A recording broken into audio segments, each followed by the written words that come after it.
दत्तात्रेय देवदेव श्री सर्वज्ञ दासोपंत स्वामी महाराज की जय, सब संतन की जय, गो माता की जय, भारत माता की जय।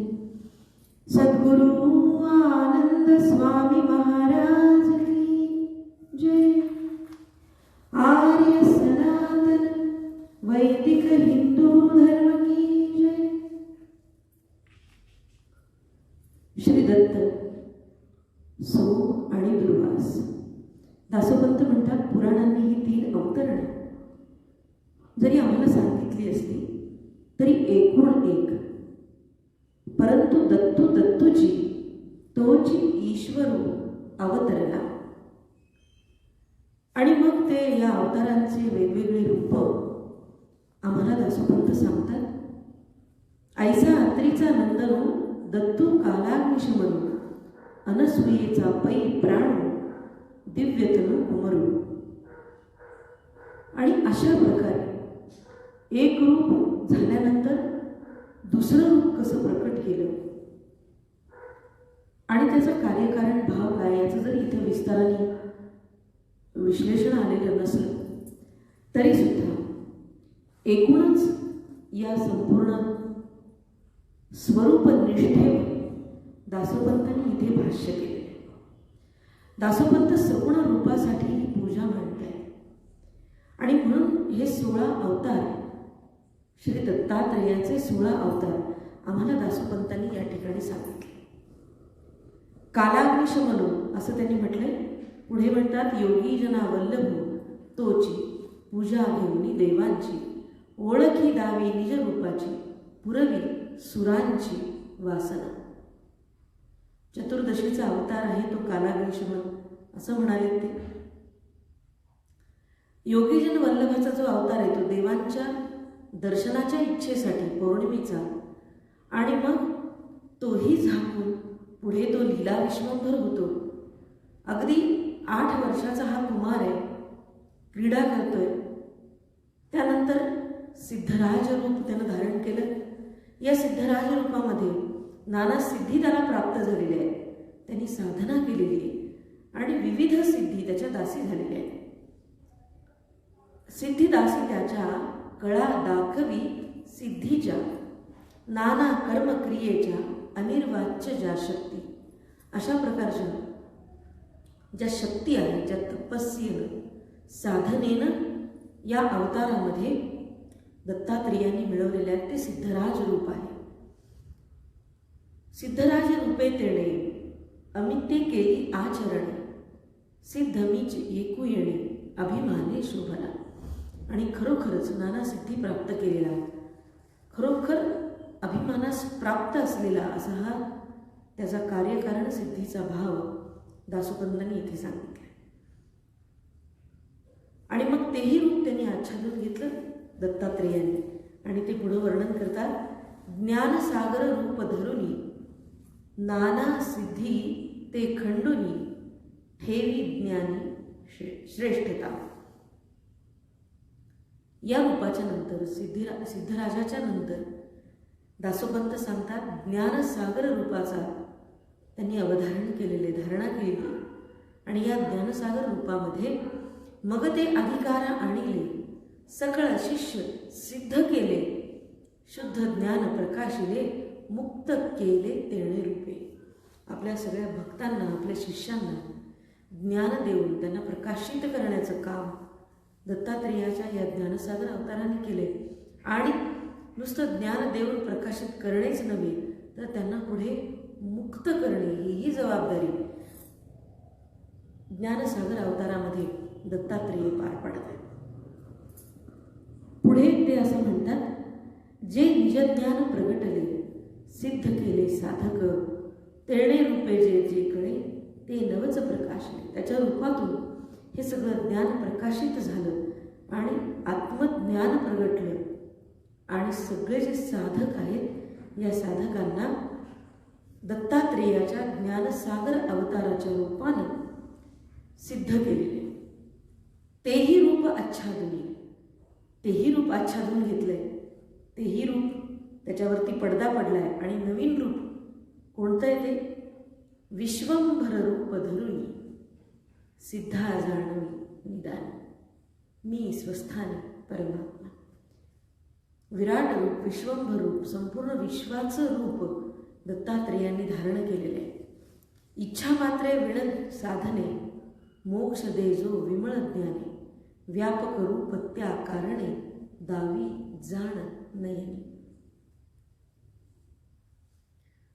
सिद्धांच्या ज्या ज्ञानाच्या अवस्था आहेत त्या अवस्थांच्या पलीकडे असलेला ज्या विराट त्याच्या विश्वरूपाचं दर्शन साधकांना त्यांनी करून दिलं आणि केवळ नुसतं रूपदर्शन नव्हे तर त्याच्यातून जे येणारं विमल ज्ञान आहे, पवित्र अशा प्रकारचं ज्ञान आहे, ते मोक्षदायक आहे. आणि हे त्याचं व्यापक रूप याच कारणासाठी जन्माला आलेलं आहे. तेणे स्वरूपे सर्वथा पदस्पर्शे मोक्षदाता लीला प्रशंसी अनंता निज भक्ता वाढावी. केवळ पदस्पर्शाने मोक्ष देणारे हे श्री दत्तात्रेय प्रभू. आणि दासोपंत म्हणतात की विविध प्रकारच्या लीला क्रीडा दत्तप्रभू करता आहेत आणि त्यांच्या भक्तगणामध्ये वाढ होते हळूहळू आणि दिवसेंदिवस आपले भक्त वाढतात. दावनी सिद्धीची सामग्री लोकस्वैमा मोक्ष करी दान दावनी आसक्त करी मोक्षावरी घातिले. आणि अशा प्रकारे काल आपण इथपर्यंत खरं म्हणजे निरूपण बघितलेलं होतं. शेवटी आपण मोक्षदाता दावी आपली संपूर्णता झाला साधन खंडिता भक्तिपंथा जन्मला. आणि वेगवेगळ्या मार्गांनी सारे लोक वेगवेगळ्या स्तरावरती कसे भक्तिपंथाला लागतील, भक्ती मार्गावर येतील, साधन करतील, वेगवेगळ्या पद्धतीनं देवाची भक्ती करतील, अशा प्रकारचे अवतार श्री दत्तात्रेयाचे दासोपंत आम्हाला सांगतायत. सत्य एक माझे भजन, केवळ माझं एक भजन खरं आहे, माझं नामस्मरण एक ते खरं आहे. सगळ्या सामान्य जनांनाही त्यांनी खूण सांगितली. माते भजा सकळ जन ऐसी सांगितली खूण हे निर्वाण सांगितले. दासोपंत म्हणतात की ज्ञान देणं हे तर त्या अवताराचं कर्तव्य होतंच, पण ज्ञान देण्याच्या सोबत विश्वंभर रूप अवतारामध्ये दासोपंत हे सांगतायत की माझं भजन हेच केवळ एक सत्य आहे. माझं नामस्मरण, माझं चिंतन, माझं भजन हे अखंड तुम्ही करा. आणि ही निर्वाणची माझी खूण आहे, मी तुम्हाला सांगून जाते. भक्ती लावून सकळ जन त्याचे पाहावे अंतःकरण म्हणून ते रूप आच्छादन धरिले आन श्रीदत्ते.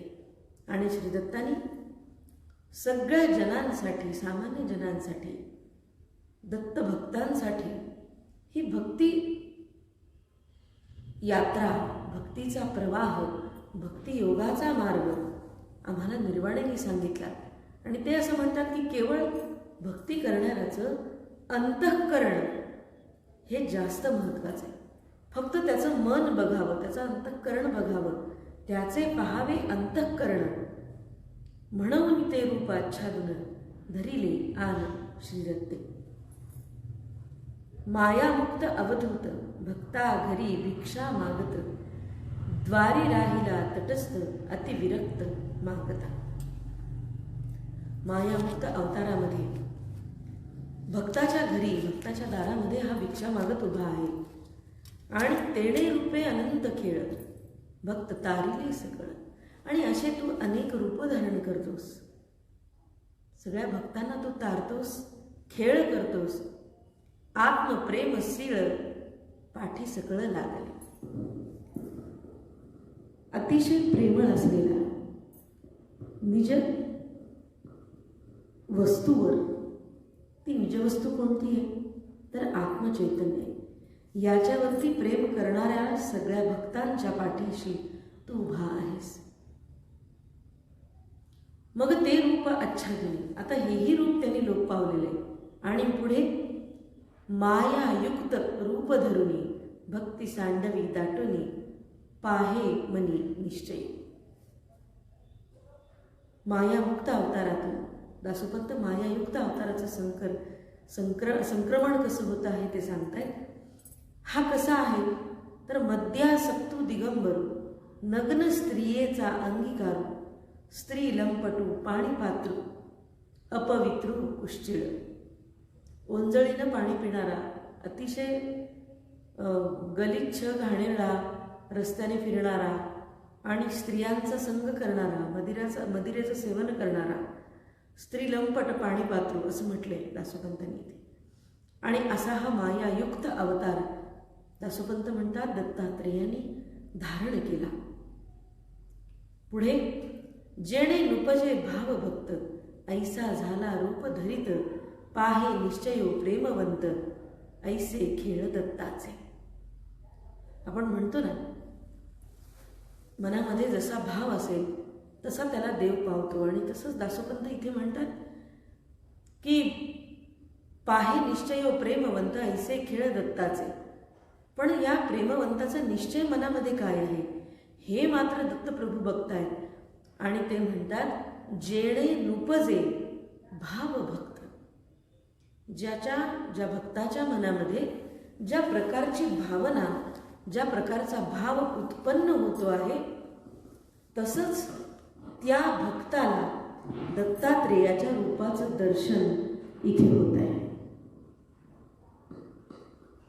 मग ते आच्छादुनी रूप मायामये आपे आप श्री गुरु स्वरूप सविकल्प चैतन्य. प्रत्यक्ष आदिगुरु गुरुरूप अशा प्रकारचा अवतार दत्तात्रेय प्रभू पुढे धारण करतायत. आणि इथे मात्र दासोपंत इथे आवर्जून सांगतायत आपुला ज्ञान मार्गू तेणे रूपे उपदेशी सगुणे संप्रदाय ज्ञान तेणे रूपाकारणे घडले. संप्रदायाचा उल्लेख दासोपंत इथे मुद्दाम करतात. ते असं म्हणतात की दत्तात्रेयाचे अनेक अवतार झाले, आदिगुरूपर्यंत आपण बघतोय. पण आपुला ज्ञान मार्ग नेणे रूपे उपदेशी सगुणे. सगुण रूपाची भक्ती, स्वरूपाची भक्ती, रूपाचं गुणगान स्तुती, त्याच्या दर्शनाची ओढ आस ही या अवतारामध्ये आहे. ज्ञानमार्ग तेणे, ज्ञानमार्ग तर आहेच, ज्ञानाशिवाय त्याची कल्पनाही मांडता येत नाही. पण तरीही रूपे उपदेशी गुणे, रूप आणि गुण या दोन्हींचाही अंतर्भाव असलेला हा दत्तात्रेयांचा अवतार किंवा नवे संप्रदाय ज्ञान तेणे रूपाकारणे घडले. या संप्रदायाचं वैशिष्ट्यच हे आहे, संप्रदायाचं ज्ञानच यात आहे की हे ज्ञान कोणामुळे घडलंय किंवा हा संप्रदाय कोणामुळे निर्माण झालाय, कोणत्या तत्वावर झालाय, तर तो म्हणजे रूपाकारणे घडले. सगुण रूपाची पूजा करण्यासाठी या संप्रदायाची निर्मिती झाली आहे असं दासोपंत आम्हाला इथे सांगतात. तेच चरित्र अनित्य कवण तो बोलावया सत्य परिमी बोलिलो संज्ञानार्थ रूप व्यक्त दत्ताचे. प्रत्यक्ष दत्तात्रेयाचा अवतार जो व्यक्त झालेला आहे, गुणरूपात आहे, रूपरूपात आहे, ज्याचं स्वरूप आम्हाला दिसतंय. आणि असा खरं म्हणजे त्याचे कितीतरी चरित्र आहेत, अखंडपणे जाणणारे, वेगवेगळ्या त्याच्या कथा आहेत देवतांच्या. पण कवण बोलावया सत्य, खरं म्हणजे कोणती खोटी कोणती खरी असं म्हणता येईल का?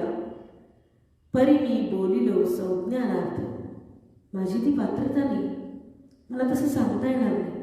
पण थोडंसं पारिभाषिक होऊन किंवा त्या संज्ञेचा अर्थ सांगायचा म्हणून मी तुम्हाला नक्की सांगेन की स्वरूप जिथे प्रगट होतं, व्यक्त होतं, रूप व्यक्त ज्या ठिकाणी होतं, या दत्ताचं रूप जिथे प्रगट होतं, सगुण होतं, तिथे माझा संप्रदाय आहे, तिथे माझ्या संप्रदायाची उपासना आहे.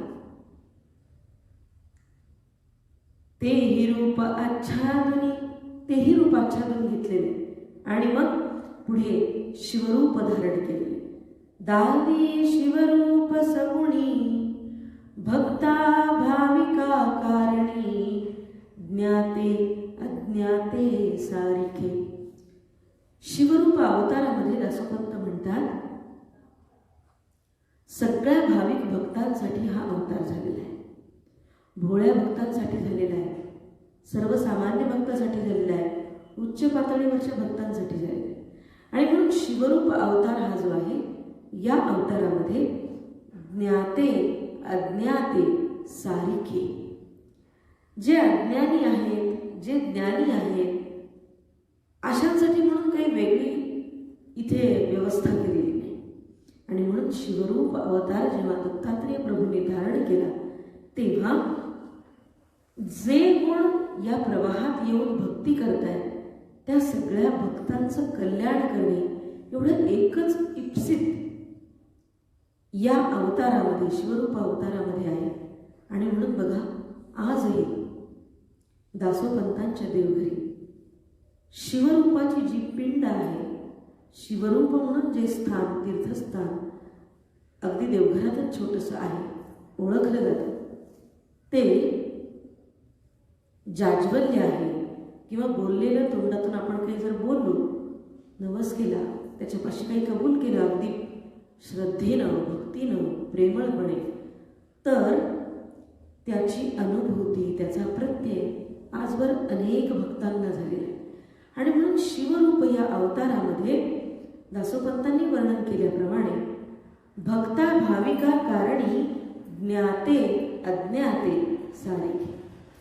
ज्ञानी भक्त असो किंवा अज्ञानी भक्त असो, केवळ भक्ताच्या मनातला जो भाव आहे, हा भाव अतिशय महत्त्वाचा, असं दासोपंत इथे वर्णन करतात. ज्ञानयोगाभ्यासे गम्ये, निर्गुण तत्व अनुपम्ये, ते मी सगुण ऐसे साम्ये, पै परम दाखवी. ज्ञान आणि योगाभ्यास ह्याच्याने जे काही कळतंय, यासाठी फार परिश्रम करावे लागतात. ते असं म्हणतात, ज्ञानयोग,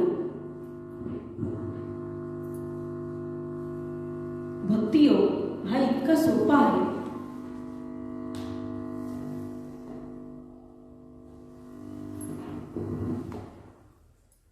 आणि ह्या योगामध्ये, ज्ञानयोगामध्ये आणि योग साधनेमध्ये फार मोठी तपश्चर्या, फार मोठी साधना करावी लागते. आणि ही साधना करणं सामान्य माणसाला, सामान्य भक्ताला हे अवघड आहे.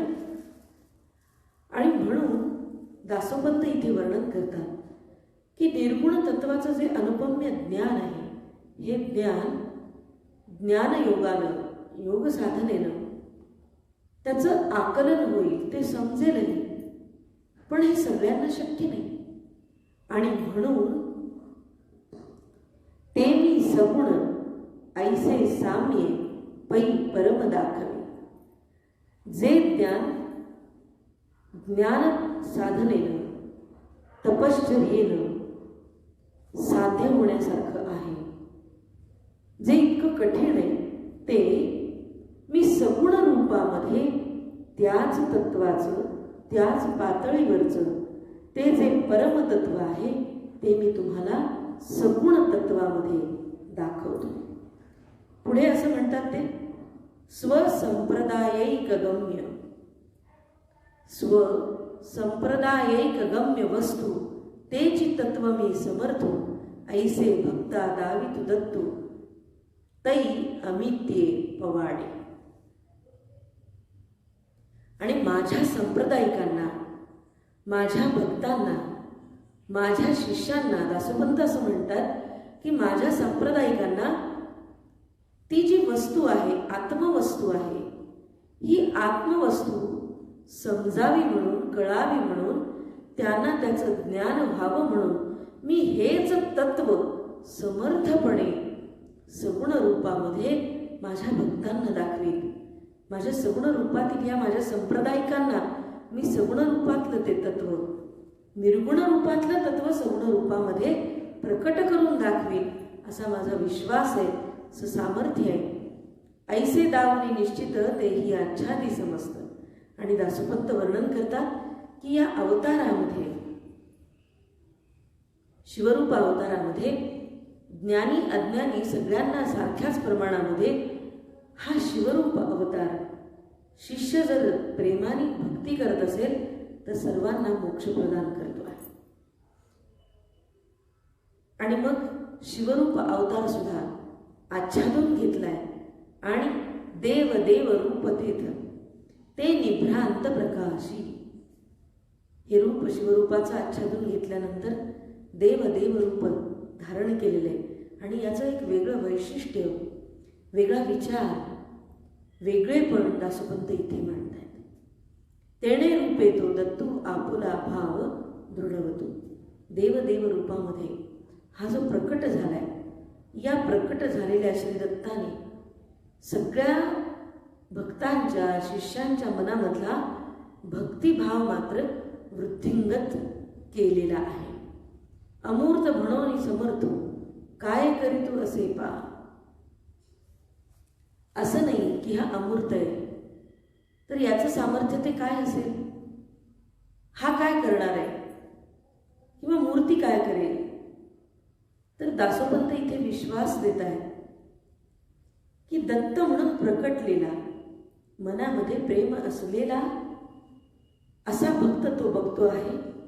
आणि जे मी स्थापी तेची ज्ञान अघट हो का घट मन घटमान. मोक्ष म्हणजे माझे वचन येर साधन ते लटिके. किती विश्वासाने, किती ठामपणे इथे सांगितलंय. ते म्हणतात माझ्या संप्रदायामध्ये मी जे सांगतो तेवढंच तुम्ही करा, तेवढंच तुम्ही ज्ञान घ्या, आत्मसात करा. अघट हो का घट मान. अघट आणि घट या खरं म्हणजे या दोन संज्ञांचे अनेक अर्थ इथे संभवतात. घटज्ञान म्हणजे तत्वज्ञानाच्या भाषेमध्ये हे जातं. घटज्ञान, घट मठ पट आकाश पंचतत्वाच्या किंवा पंचीकरणाच्या भाषेमध्येही इथे बोलता येईल. अघट ज्ञान आणि घटज्ञान म्हणजे ते आत्मिक वस्तूचं ज्ञान आणि भौतिक ज्ञान याही अर्थानं ते घेता येईल. घट किंवा हा देह या अर्थाने ते घेता येईल. अघट म्हणजे देह नसलेला, विदेही आणि सदेही असाही अर्थ आहे. परंतु मला असं वाटतं की दासोपंतांनी जे ज्ञान इथे सांगितलंय असं ते म्हणतात ते वस्तुकारणाचं, आत्मवस्तूचं असू दे किंवा सगुण रूपाच्या पूजेचं असू दे, म्हणजे ते तत्वज्ञानात्मक आत्मनिज वस्तूचं ज्ञान असो, तत्वज्ञान असो, आत्मज्ञान असो की इतर सगळी ही संपूर्ण सगुणाची पूजा असो, ते कोणतंही ज्ञान असो, ते म्हणतात मोक्ष म्हणजे माझे वचन. मी जे काही तुम्हाला ज्ञान म्हणून सांगितलं आहे ते सगळं ज्ञान म्हणजे प्रत्यक्ष मोक्षच आहे, दुसरं तिसरं काही नाही. तर हा प्रत्यक्ष मोक्ष आहे. आणि म्हणून मी जे तुम्हाला सांगतो तितकं तुम्ही म्हणा, तितकं तुम्ही करा. जे कर्म सांगितलंय, जे ज्ञान सांगितलंय तेवढं जरी तुम्ही केलं तरी तुम्हाला स्वसंप्रदायिकांसाठी हे सांगतायत ते मी जे तुम्हाला सांगितलंय तेवढंच करा. माझं बोलणं, माझं सांगणं प्रत्यक्ष मोक्षच आहे. येर साधन ते लटिके हेही इथे सांगितले. इतर कुठल्याही साधनांचा तुम्ही अवलंब करू नका. ते खरं म्हणजे खोटं आहे, चुकीचं आहे, व्यर्थ आहे. मी जेवढं सांगतो तितकं जरी तुम्ही केलं, तितकं म्हणाला तरी तुम्हाला मोक्षप्राप्ती निश्चित आहे. न लगे तुम्हा साधन श्रम मीची परम हे जाणा. धर्म अर्थ मोक्ष काम अविद्या आपुला मनोधर्म. खरं म्हणजे धर्म, अर्थ, मोक्ष आणि काम आम्हाला माहिती आहे की हे 4 पुरुषार्थ आहेत.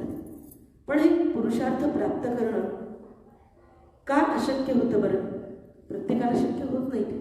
कारण अविद्या आपुला मनोधर्म, अज्ञानाने आच्छादलेलं हे मन मायेच्या पडद्याने लिप्त झालेले आहे. आणि म्हणून हे सगळे पुरुषार्थ प्रस्थापित करणं, ते प्राप्त करणं हे खरंच कठीण आहे. आणि म्हणून दासोपंत असं म्हणतात की या 4 पुरुषार्थांच्या सुद्धा मागे लागायचं म्हणजे अविद्या, अज्ञान हे गळून पडलं पाहिजे. आणि म्हणून तुम्ही इतर कुठलंही साधन श्रम तुम्ही कोणते करू नका. मीच परम हे जाणा.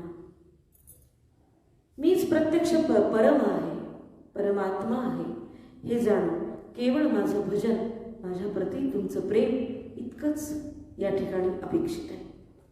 माझी आज्ञा सत्य ब्रह्म, येर धर्म ते सांडावे.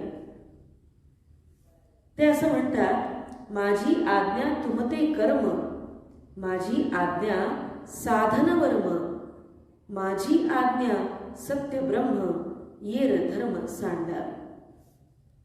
मी जे तुम्हाला काम करायला सांगितलंय, मी जे कर्तव्य करायला सांगितलंय, संप्रदायांशी बोलतायत बरं काही. सांप्रदायिकांसाठी हे सांगतायत, स्वसंप्रदायिक गम्य वस्तू. माझ्या संप्रदायामध्ये, माझ्या शिष्यवर्गामध्ये जे जे लोक आहेत, जे भक्त आहेत, त्यांना कळेल अशी वस्तू मी देतोय असं ते म्हणतात. मी तुम्हाला कळेल अशी वस्तू देणार आहे. ती तुम्हाला वस्तू देतो आणि मग तुम्ही काय करा की मी जे तुम्हाला कर्म सांगितलंय ते कर्म तुम्ही करा. किंवा मी तुम्हाला काही मोक्ष मार्गासाठी मार्गही सांगितले, ज्ञान सांगितले, ते ज्ञान तुम्ही आकळून घेण्याचा प्रयत्न करा. हे जे दोन्ही गोष्टी मी सांगितल्या किंवा त्याचबरोबर मी तुम्हाला काही साधनही सांगितली. दासोपंतांच्या या परंपरेमध्ये यंत्रपूजा येते, ज्याला आपण तंत्रमार्ग म्हणतो. तंत्रमार्गामध्ये ही जी यंत्रपूजा आहे, यंत्रपूजा किंवा इतर मंत्रानुष्ठानाचे विधी, पद गायनाची परंपरा आणि इतर सगळ्या परंपरा, या सगळ्यांच्या मध्ये दासोपंतांनी लिहून ठेवलेले जे ग्रंथ आहेत ते असं म्हणतात की मी सांगितलेली उपासना, मी सांगितलेली कर्तव्य कर्म परंपरा, उपासनेची परंपरा, एकतर हे करा किंवा मी तुम्हाला काही साधन सांगतोय, तुम्ही ते साधन करा. तुम्हाला मी ज्ञान सांगतोय, तुम्ही ते ज्ञान आत्मसात करा. आणि तुमचा जो मनोधर्म आहे तो मनोधर्म बळकट करण्याचा प्रयत्न करा. मी तुम्हाला कर्म सांगतो, तुम्ही कर्म करा. ते नसेल जमेल तर मी तुम्हाला काही साधन सांगतो, तुम्ही ते साधन करा. मी तुम्हाला सत्य ब्रह्म ज्ञान जे आहे तेही सांगतो, ते तुम्ही वाचा, त्याचा आकलन करण्याचा प्रयत्न करा आणि येर धर्म ते सांडा. इतर कुठेही काहीही जाऊन कोणतेही प्रयत्न करण्याची गरज नाही. माझ्या सांप्रदायिकांना मी असं सांगेन की मी तुम्हाला सांगितलेलं कर्तव्य, मी तुम्हाला सांगितलेलं काम, मी तुम्हाला दिलेलं ज्ञान यांचा जरी तुम्ही अवलंब केला तरी तुम्ही मोक्षपदाला नक्की प्राप्त व्हाल. देव देव रूपे तेण. आणि इथे वैशिष्ट्य असं आहे देवदेव रूपाचं. सांप्रदायिकांसाठी देवदेव रूपाचं काय महत्व आहे? आम्ही आनंदे दत्तात्रे देव देव अशी गर्जना का करतो? इथे त्याची निरगाठ सुटते. दासोपंत असं म्हणतात की देवदेव रूप तेण नाना मते केले जाण, तितुली प्राप्तीची कारण मिथ्या कवण म्हणा. खरं म्हणजे वेगवेगळे हे अवतार आहेत किंवा अनेक मतांतर आहेत अवताराची, पण माझी आज्ञा सत्यब्रह्म येर धर्म ते सांडावे. मी तुम्हाला सांगतो, माझी आज्ञा आहे देव देव रूप तेणे, नाना मते केले जाणे. नाना मतांनी एकत्र येऊन मी हे देवदेव रूप तुम्हाला सांगतोय. म्हणजे काय तर या देवदेव रूपामध्ये दासोपंत सगुणाची भक्ती, आत्मज्ञानाचा प्रकाश, साधनेचा मार्ग, तंत्राचा मार्ग हे सगळं सांगतायत. आणि हे सगळे भक्तीचे प्रवाह, हे सगळे साधनेचे प्रवाह, कर्ममार्ग, भक्तिमार्ग, ज्ञानमार्ग, तंत्रमार्ग, योगमार्ग हे सगळे प्रवाह कुठे येऊन मिळत आहेत तर देवदेव अवतारामध्ये येऊन मिळत आहेत. आणि या अवताराचं हे वैशिष्ट्य आहे. दासोपंत असं म्हणतात, नाना मते केले जाणे. जाणून घे ही सगळी मतं किंवा हे सगळे प्रवाह. तुला पूजा करावीशी वाटते, तू पूजा कर. 16 अवतारांच्या पूजेमध्ये देवदेवाचं महत्व हे आहे किंवा सांप्रदायिकांच्या मध्ये देवदेव या अवताराचं महत्व हे आहे की अनेकविध भक्तिमार्ग, ज्ञानमार्ग, साधना मार्ग, तंत्रमार्ग, योगमार्ग, ज्ञानमार्ग, ध्यानमार्ग या सगळ्या प्रवाहांना देवदेव मार्गामध्ये एकरूप केलेले दासोपंतांनी. तिथुली प्राप्तीची कारणे मिथ्याकवण म्हणावी. आणि हे सगळे वेगवेगळे मार्ग आहेत, ते काही खोटे आहेत का? कोणाला खोटं म्हणताच येत नाही.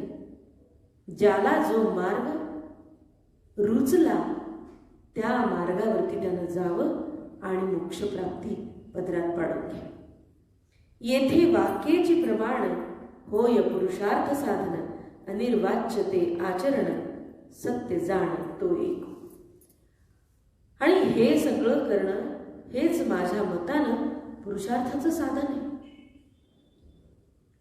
या सांप्रदायिकांच्या मध्ये मी जे सांगतो ते वाक्य प्रमाण आहे, हे तुम्ही ध्यानात ठेवा आणि हेच पुरुषार्थाचं साधन आहे.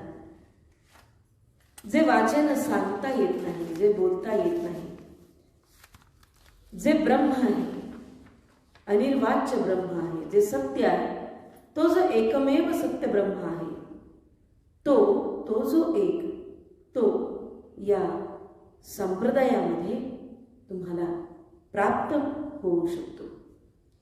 आणि मग त्यानंतर दासोपंत वर्णन करतात, तेही रूप सामावनी दिगंबर झाला मौनी, दावी ताठा पाटा दोन्ही येर करणी मोडावी. ताठा आणि पाटा असे 2 शब्द त्यांनी वापरले. याचा अर्थ असा होतो त्याग आणि योग. दिगंबर झालाय आता. दिगंबर अवताराकडे दासोपंत आम्हाला घेऊन आले तिथपर्यंत. आणि तो मौन आहे, मौन अवतार आहे. दिगंबराचा अवतार हा मौन अवतार आहे. त्याग आणि योग या दोन्हींचंही दर्शन इथे घडतं. आणि इतर करणी मात्र तुम्ही मोडा असं दासोपंत सांगतात. देव देव रूपे केले ते सामर्थ्ये मात्र दाविले, परंतु करावे जव पाहिले इतुले म्हणून. दावी त्यागू अवस्थेचा, योग दावी सद्वस्तूचा, अपूर्व अभ्यासू ययाचा, विषयाचा संन्यासू. दिगंबर अवस्थेमध्ये, देवदेव अवस्थेमध्ये काय वर्णन केलेले दासोपंत. ऐसे वैराग्य गहन, दावी योगाचे साधन, दिगंबर रूप जाण, मार्गी जन चालवी.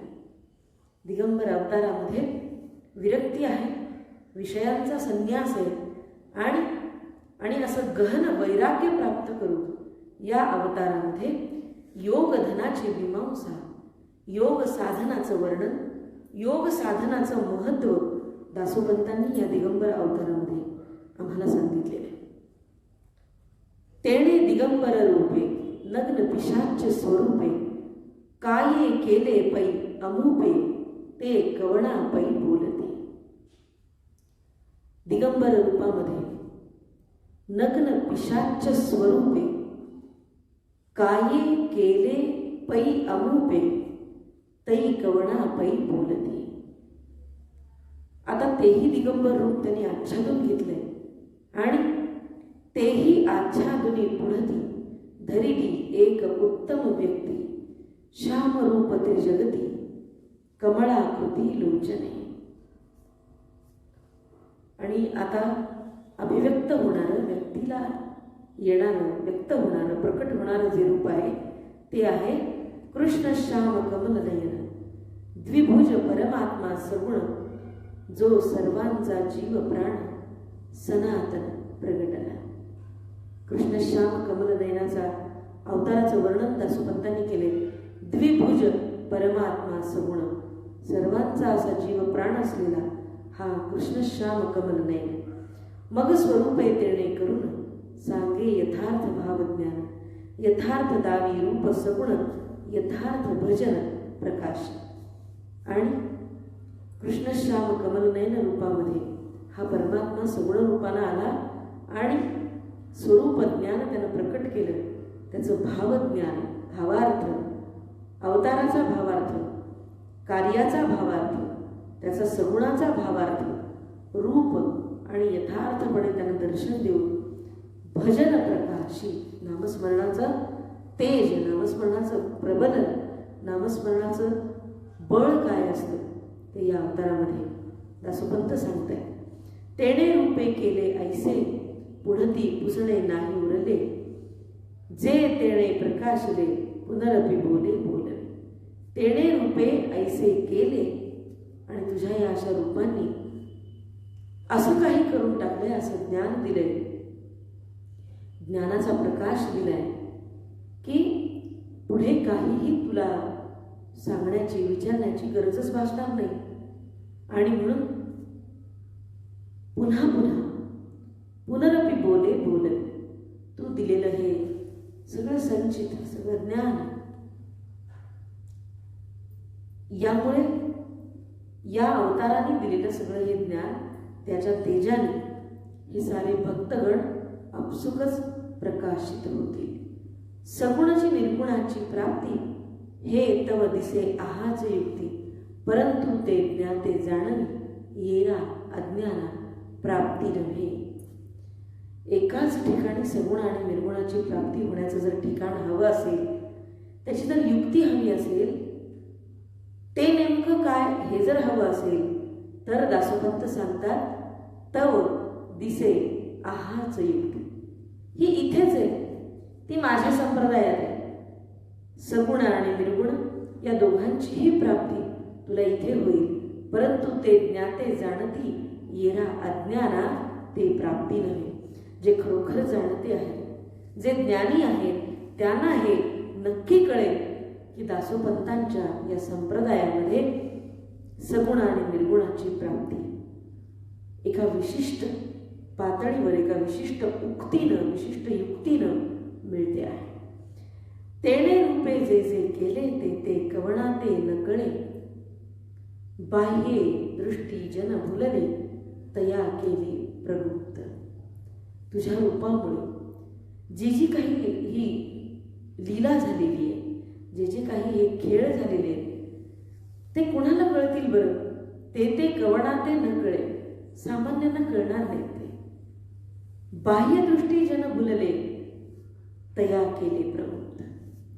खरं म्हणजे तू दिगंबर अवस्थेमध्ये मौन झालास, तू माया युक्त अवस्थेमध्ये स्त्री संग केलास, आणि मग लोक या बाह्यदृष्टीवर जातील आणि ज्यांना ज्यांना हे असं वाटेल की भोगासक्ती हा दत्तात्रयाचा अवतार आहे, तर त्यांना ते खरंच कळलेलं नाही, किंवा त्यांच्या बाह्यदृष्टीनं ते जन भुलले, त्यांना अंतर्दृष्टी नाही असा त्याचा अर्थ आहे. आणि म्हणून त्यांच्या आतलं प्रगुप्त तया केले प्रगुप्त. तुझं जे हे रूप आहे, हे रूप तू ते गुप्त केलेले आहेस. आणि ऐसे अवतार प्रभूचे बोलणे अगम्ये शास्त्रीचे हे जे निश्चित येथीचे सर्वस्वाचे सारजे. आणि हे तुझे विविध अवतार, या वेगवेगळ्या अवतारांच्या मध्ये तू केलेली लीला, या वेगवेगळ्या अवतारांच्या मध्ये तू केलेलं कार्य हे मोठं अगाध आहे, अगम्य. हे खरं म्हणजे मी सांगत नाही, तर हे शास्त्रांचं सांगणं आहे आणि तेच मी तुला सांगतोय. आणि म्हणूनच इथे सर्वस्वाचं सार आहे जे दासोपंतांच्या संप्रदायात आहे. आणि खरं म्हणजे दासोपंतांच्या संप्रदायामध्ये विविध संप्रदायाचा समन्वय आहे हे मागेही मी अनेक वेळा सांगितले. अगदी दक्षिणेपासून उत्तरेपर्यंतचे विविध संप्रदाय आहेत. त्या संप्रदायामध्ये जे जे भक्तिमार्ग म्हणून अवलंबले त्या सगळ्या भक्तिमार्गांचा संगम शैली बदलून वेगवेगळ्या प्रकाराने दासोपंतांच्या संप्रदायात होतो आणि तेच ते इथे सांगतायत. ऐसे अवतार प्रभूचे बोलणे अगम्य शास्त्रीचे हेच निश्चित येतीचे सर्वस्वाचे सारजे दत्तु आत्मा ब्रह्मगुरु दत्तु परमात्मा ईश्वर स्वयंभू सर्वेश्वर निराकार मुसामला हाची तीर्थ तप व्रत हाची माझे सर्वहित त्रिध्यान ध्येये स्वस्थ येर मत वावुगे. आणि मोठ्या विश्वासाने दृढ चिंतनाने दासोपंत इथे सांगतायत की प्रत्यक्ष दत्त हाच आत्मा आहे, प्रत्यक्ष ब्रह्म आहे, तोच गुरु आहे.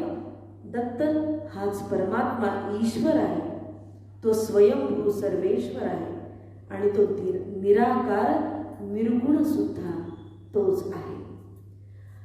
प्रत्यक्ष दत्त परब्रह्म म्हणजे तोच तीर्थ आहे, तेच तप आहे, तेच माझं व्रत आहे आणि तेच माझं सर्वस्वी सर्वांगानं माझं हित आहे.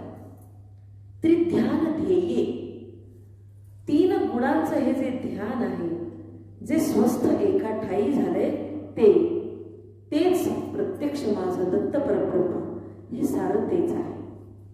आणि म्हणून येर मत वावुगे, उगाच काहीतरी कुठल्या तरी साधन मार्गाच्या मार्गी लागून काहीतरी करत राहणं हे खरंच चुकीचं आहे, वावगय, व्यर्थ आहे. आणि म्हणून दासोपंत इथे वर्णन करतात, ऐसे जाणितले पुरे न लगे करणे काही दुसरे सिद्ध मुक्ती मानस पुरे ते पै वज्रे न तुटे. दासोपंत वर्णन करतात हे जर संपूर्ण सर्व सारानं जाणून जर व्यवस्थित घेतलं तर न लगे करणे काही दुसरं काहीच करण्याची गरज नाही. संप्रदायाची एकदा दीक्षा घेतली, शिष्यत्व पत्करलं की जे जेवढं सांगितले तेवढंच करण्याची गरज आहे. तपत, व्रत, साधना ह्याच्या मागे खरंच काही जाण्याची गरज नाही. सिद्ध मुक्ती मानस पुरे, आणि हे कराल, हे प्रेमाने कराल, आत्मतत्वाच्या जाणीवेने कराल, सगुणाच्या उपासनेने तुम्हाला आवडेल तसं कराल तर या आमच्या म्हणजे दासोपंतांच्या संप्रदायामध्ये सिद्ध मुक्ती मानस पुरे, सिद्धी प्राप्त होईल आणि मुक्तीचं स्फुरण तुम्हाला होईल आणि ते पै वज्रे न तुटे, आणि कोणत्याही वज्र शृंखलेनं सुद्धा तुमचा मोक्ष तुमच्यापासून दूर होऊ शकणार नाही, तो प्रत्यक्ष तुम्हाला येईल. गुरु असती बहुत काळ कर्मणा येत तैसे नव्हे दत्तमत स्वप्रतीत रोकडे. दासोपंत म्हणतात की एखादी साधना करा मग 12 वर्ष वाट बघा, एखादी तपश्चर्या करा मग असं करा, एखादं काहीतरी व्रत करा मग आणखी काही वर्षांनी त्याची वाट बघा. नाही, दासोपंत इथे ग्वाही देत आहेत की मी जो संप्रदायाचा विचार सांगितलाय तो संप्रदायाचा विचार तुम्ही करून बघा, अवलंबून बघा, तशा प्रकारचं ज्ञान घ्या, तशा प्रकारचं कर्म करून बघा, तशी भक्ती करून बघा. माझा दृढ विश्वास आहे हजारो गुरु करून हजारो गुरुमंत्र घेतल्यापेक्षा काळ कर्मणा तेथ, काळावरती मात करणारा किंवा अनेक वर्ष वाट बघून राहावं लागतं की आज फळ मिळेल, उद्या फळ मिळेल, काही वर्षांनी फळ मिळेल. तपश्चर्येच्या या इतर ध्यान साधनांच्या या साधनांच्या मार्गावरती काळ क्रमण आहे. अनेक वर्षांनी अनेक काळ उलटून गेल्यानंतर तुम्हाला काही साधनेचं फळ कदाचित हातात पडतं. पण इथे दासोपंत म्हणतात, तैसे नव्हे दत्त मत स्वप्रतीत रोकडी. तैसे नव्हे दत्त मत. दत्ताचं मत मात्र, दत्ताचा मार्ग मात्र काळ क्रमायला लावणार नाही. स्वप्रतीत रोकडी तुम्हाला अनुभवाला येईल, तुम्हाला साक्षीत्व पटेल, तुम्हाला त्याची साक्ष पटेल आणि रोकडा अनुभव प्रचिती येईल की दासोपंतांच्या या दत्त संप्रदायामध्ये नवविधा भक्तींचा कल्लोळ कसा झालेला आहे. ऐसे महात्म्य दत्ताचे श्रवण करिता ययाचे, काहीसे भय संसाराचे आणि यमाचे प्राणिया. आणि म्हणून दत्ताचं महात्म्य, दत्तप्रभूंचं महात्म्य इतकं श्रेष्ठ आहे, इतकं महान आहे, इतकं थोर आहे की केवळ श्रवण केल्यानेच संसाराचं भय हे दूर होणार आहे. यमाचं भय सुद्धा दूर होणार आहे. मृत्यूचं भय तुम्हाला वाटणार नाही. खरं म्हणजे हे एक नव्या पिढीच्या शब्दात सांगायचं झालं तर एक अंडरस्टँडिंग तयार होतं, ज्याला आपण जीवन दृष्टिकोन म्हणतो, जीवन धारणा म्हणतो. ती एक जीवन धारणा तयार होते आणि ही जीवन धारणा तयार करण्याचं काम दासोपंतांनी आपल्या संप्रदायाकडून, संप्रदायाच्या उपासना परंपरेमार्फत इथे केलेले. भावे धरिता मन सकळ तीर्थी केले स्नान, नाना याग फळे घडती जाण एक वार श्रवण करिता. या प्रभू दत्तात्रेयाच्या महात्म्याचं हे श्रवण केल्यानंतर तुम्हाला काय फळ आहे ते फळ दासोपंत इथे सांगतात. मनामध्ये अतिशय प्रेम भाव धरून जर तुम्ही हे दत्त महात्म्य ऐकत असाल, श्रवण करत असाल, तर संपूर्ण सकल तीर्थांचं स्नान केल्याचं फळ तुम्हाला मिळत आहे. नाना याग फळे घडते. तुम्हाला अनेक यज्ञ याग केल्याचं फळ दत्त महात्म्य ऐकण्याने इथे मिळतंय. आणि कधी एक वार श्रवण करिता, फक्त एक वार तुम्ही दत्त महात्म्य ऐका, तुम्हाला सगळ्या तीर्थांचं स्नान केल्याचं पुण्य आणि नाना यज्ञ केल्याचं फळ तुम्हाला मिळणार आहे. शेवटचे काही ओव्या आहेत, आपण उद्या त्याचं समापन करणार आहोत. उद्या या शेवटच्या ओव्या घेऊ आणि दासोपंतांच्या दत्त महात्म्याचं समापन उद्या करेल. काही वैयक्तिक म्हणा किंवा या दासोपंतांच्या संप्रदायातील उपासना परंपरेमध्ये आज जन्मचतुर्दशीचा, पण कुलाचार पौर्णिमेचा असं असतं आणि मग दिवसभर सकाळी चतुर्दशीचा जन्म होतो. खरं म्हणजे तो कालचा अपररात्रीचा जन्म आहे. हा जन्म काही तात्कालिक कारणांनी उशिरा होत गेला आणि मग जवळजवळ पहाटच होते. आता अपररात्री म्हणजे चंद्रावरती पूर्वी कीर्तन असायचे आणि कीर्तनकारांची इतकी झुंबड उडायची कीर्तन करण्यासाठी की दत्त जन्मापर्यंत कीर्तनकार शिल्लक राहायचे, पण दत्त जन्माची वेळ व्हायची. आणि मग हे कीर्तनकार संपेपर्यंत सगळे तिष्ठत थांबलेले ते कीर्तनकार आहेत तोपर्यंत जे जमले ते सगळे कीर्तन करत असत आणि एकानंतर एक कीर्तनं ही होत असत. आणि त्यानंतर आकाशातल्या चंद्रकलेकडे बघून, चतुर्दशीच्या या चंद्राकडे बघून दत्तजन्म होत असे. तो जो प्रहर, तो जो याम, तो रात्रीचा अपरयाम आणि मग चतुर्दशीचा उशिराचा जन्म हा दासोपंतांच्या देवघरी म्हणजे अंबाजोगाईच्या धाकट्या आणि थोरल्या देवघरी चतुर्दशीला अगदी पहाटे होतो. आणि पौर्णिमेचा जन्म जो उद्या सकाळी होतो सूर्योदयानंतर. खरं म्हणजे 2 जन्म हे दासोपंतांच्या मार्गशीर्ष उत्सवाचं वैशिष्ट्य आहे. मी या दत्त महात्म्यामध्ये मागच्या काही ओव्यांमध्ये हे सांगितले की चतुर्दशीचा जन्म का आणि पौर्णिमेचा जन्म का.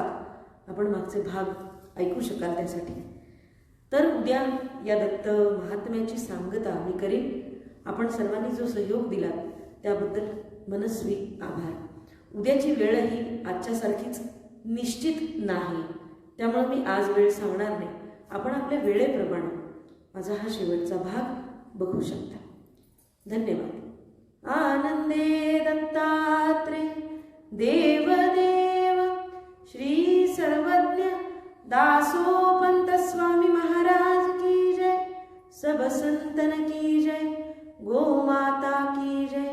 भारत माता की जय. सद्गुरु आनंद स्वामी महाराज की जय. आर्य सनातन वैदिक हिंदू